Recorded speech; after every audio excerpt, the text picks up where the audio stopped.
Hello everyone and welcome to my channel, Godfall again. My name is Sel and today I'll be breaking down and showcasing my Frost King Hinterclaw build.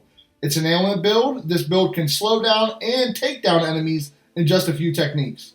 No waiting, let's jump into the build. First up, we have one of my favorite weapons in the game, the Sword of the Archons. It is a legendary longsword that can only be found in Lightbringer. Keep in mind you will have to uncurse it 3 times before you can use it. You can do this by completing the objectives listed at the bottom of the weapon. Also note we will be dealing water damage and inflicting chill with this build. You can see what element we are inflicting listed right below the large number in the item's info area. Its primary gives us a significant amount of soul shatter buildup if we have less might than any other attribute. This means we want to keep our might lower than our vitality and our spirit. Secondaries you want are crit chance and weapon tech damage, or soul shatter buildup. Double crit chance and then add crit chance again as your last upgrade. Next up we have our hammer. This is a double primary hammer. This means it can have 2 of any of the other primaries from any of the other hammers excluding Lightbringer in the game. Double primary weapons can only be found in ATOT. The primaries you want are gain overhealth when you defeat an enemy with a weapon technique and gain the greater blessing of endurance whenever you defeat an ailment-afflicted enemy. Also, our polarity attacks inflict ailments. Secondaries you want are polarity attack charge speed and weapon tech damage.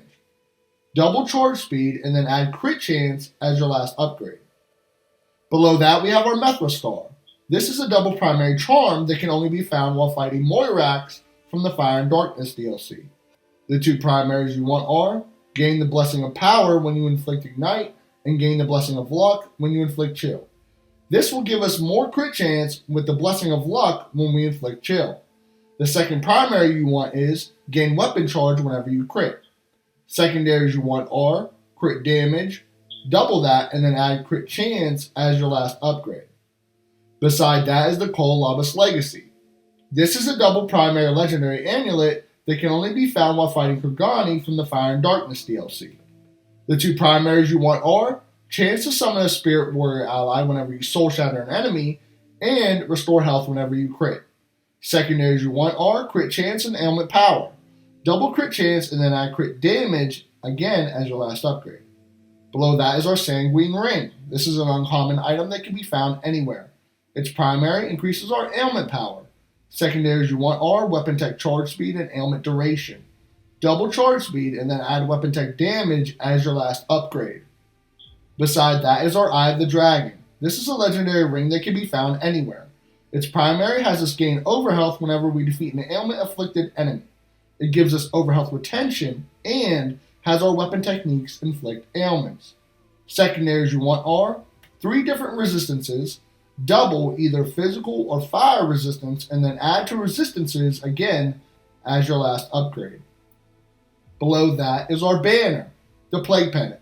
It's a rare item that can be found anywhere. Its primary increases our ailment power and our damage for each ailment on the enemy. Secondaries you want are ailment power and crit damage. Double ailment power and then add ailment power again as your last upgrade. Last but not least, our Lifestone, an uncommon item that can be found anywhere.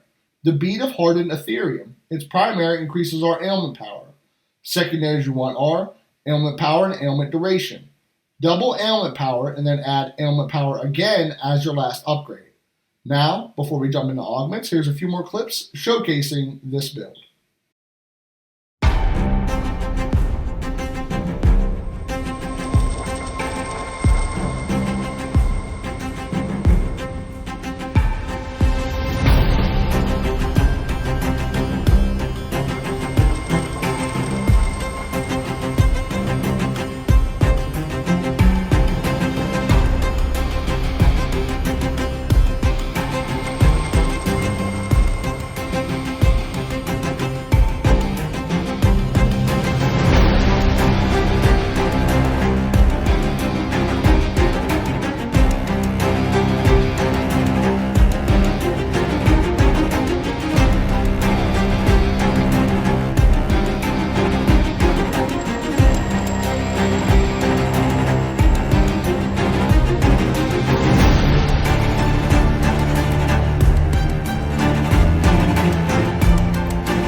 Now, here we have our augments. First up is Surety, a legendary augment that can be found anywhere.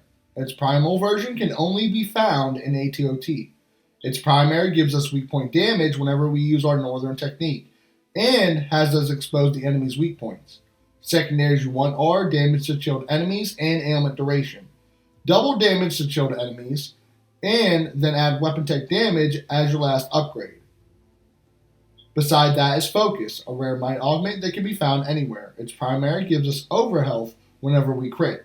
Secondaries you want are Soul Shatter buildup, double that, and then add weapon tech damage as the last upgrade.